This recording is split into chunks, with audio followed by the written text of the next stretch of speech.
here's the secret magic to motivation. I just spoke with a woman who wanted to learn how to beat her procrastination. I asked, what are you putting off right now? She said she's putting off getting her driver's license. So if you're not putting off a driver's license right now, substitute that for something you are putting off. A small project or a small step in a larger project. So the step she is on, right? Because driver's license is the first step in many steps, right? You're getting a driver's license, you're finding a used car, you're getting it insured, you're getting it registered, and you're filling it with a tank of gas, and you're cleaning it and waxing it, and da-da-da-da-da, right? So there's 5, 6, 7 steps in this overall project called being self-independent on the road with my own vehicle, where I can go wherever I want, whenever I want, instead of using the bus every day. Okay. So find your own project that you are stuck on. And the truth is you're stuck in a step. So be really clear which step you're stuck in. So this woman is stuck in the step called, I have the booklet for the written test, and it's just sitting there. What? It doesn't read itself? What? Oh, you got the wrong book. You want the book that reads itself. Okay, so here's the secret magic to motivation. And the interesting thing is, she's an immigrant from the Philippines. She's been here 6 months. And that gives me some important clues about her already. Okay. That tells me that she already has the capacity to be motivated. And for everyone, it's a question of, do you prefer stick, carrot, a mix of the two, absence of one completely? And I tested with her stick and carrot with being in the United States, and she's got both. So there's a stick, it's kind of making her be here, and there's a carrot that says you might stay longer than you need to be here, and for pleasurable, enjoyable, creative, imagination-driven reasons. She might stay much longer than she needs to, okay? So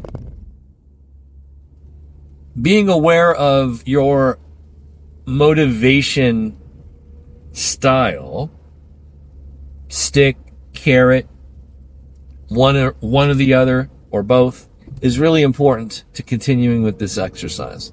Okay. So in her case, it's a both. She's motivated by both a stick and a carrot. Okay. And I don't know what the statistics are. Hopefully that's most of us. I don't know. I'm motivated by both, so I'm going with that one for now. Okay.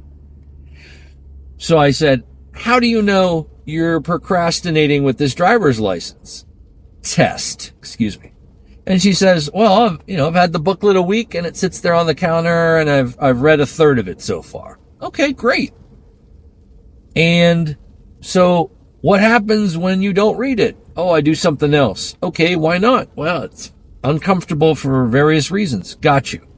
Like it's in English, it's too long. Half the stuff in there feels like use cases that never occur, like, should I be in the left lane on a Tuesday when it's snowing and there's debris on the road? And you're just like, what? How do I even, why is this in here? I remember the written test. It's got some weird things like that in there. You're just like, really? Do I really have to learn and memorize this? So let's just bucket all of that as discomfort. Okay. Motivation is dead in the water. Procrastination wins when you're caught in a tiny loop between I don't wanna and I don't wanna. So she doesn't want to study, and it wins every single time because she's simply just asking, her brain is just going through a simple loop of, do I want to be uncomfortable or not? I don't want to be uncomfortable. Great. Don't study. Oh, it's the next day. Do I want to be uncomfortable or not? Nope. Great. So the feelings win. They win every single time. If feelings win every single time, and the only feelings you're willing to entertain are discomfort or not, that's a tiny little loop that's never going anywhere. Does that sound familiar? Yeah, that's how procrastination works. So remember how she's an immigrant from the Philippines, and I already tested her baseline to find out, well, now, do you use your imagination? Do you have curiosity? Do you imagine how good it could feel to be here 2 years, 3 years, 4 years, have more choices, more freedom, more opportunities, thanks to America? So, testing the capacity for using curiosity and the imagination to really imagine for yourself how much fun, how much joy can you have tomorrow or next week or next month or 3 months from now when your project is done and you get to cross that finish line and enjoy the opportunities that are going to be open for you when this project is done that you've been putting off one step of. So that is the real question. How much joy can you have when this thing is done? And so the magic secret sauce of motivation is how many minutes a day can you spend, how many minutes a day can you invest imagining how good your future will feel and keeping yourself in that imaginative place and holding the space of that joy with this thing already done. Because the power, the size, the magnetism, how alluring that feeling is way bigger than I don't wanna.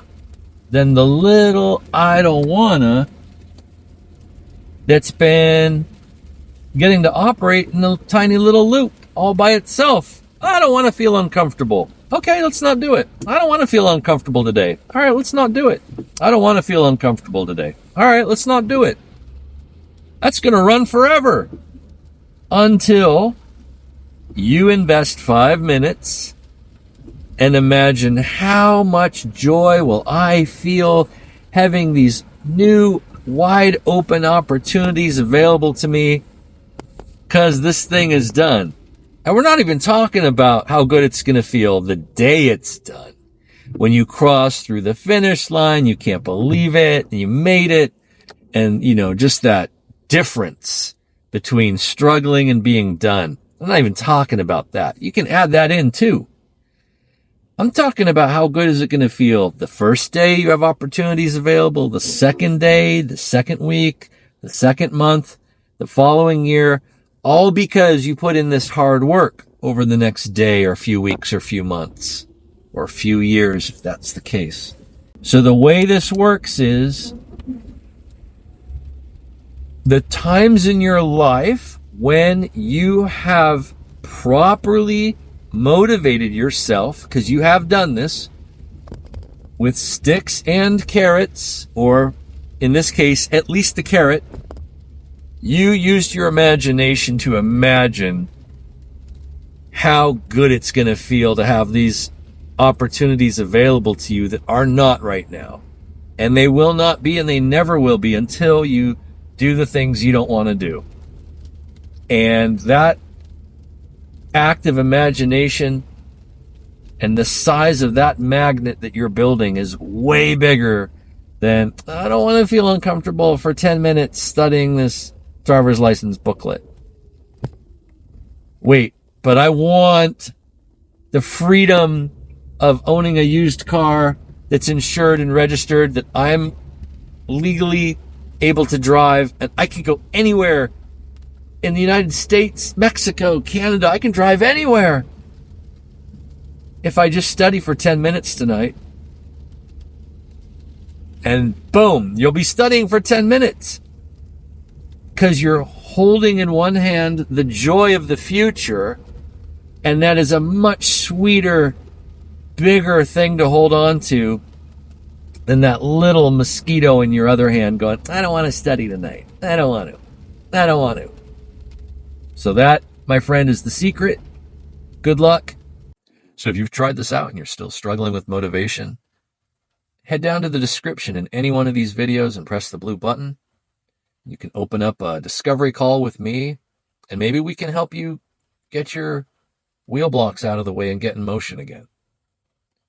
There are at least 15 self-belief reasons that can get in your way, that all end up at the intersection of self-worth and self-esteem, but they could be hiding from you. You might not be able to see them, and that's where a coach can really help.